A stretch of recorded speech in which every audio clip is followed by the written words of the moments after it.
స్వయంభూ నీలకంఠేశ్వర ఆలయం నిజామాబాద్ జిల్లా కంఠేశ్వర్.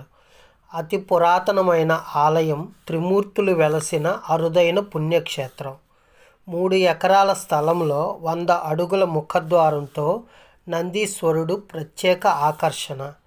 త్రిమూర్తుల స్వరూపాలతో పాటు ఉత్తర దిక్కున కోనేరు, దక్షిణాభిముఖంగా దాసాంజనేయుడు, సంతాన నాగేంద్రుడు, శివధ్యాన మందిరం, పంచవటి కల్పవృక్షం ఉన్నాయి.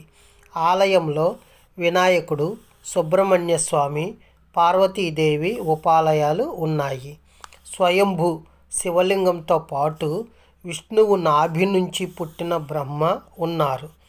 మాఘ శుద్ధ సప్తమి రోజు రథసప్తమి విశేష పూజలు, రథయాత్ర చేస్తారు. ఆ రోజు సూర్యకిరణాలు శివలింగంపై పడతాయి. శివరాత్రి రోజున విశేష పూజలు చేస్తారు. ప్రతి సోమవారం ఆలయం రద్దీగా ఉంటుంది. నిజామాబాద్ నుంచి ఆర్మూరు వెళ్ళే దారిలో కంఠేశ్వర్ ప్రాంతం.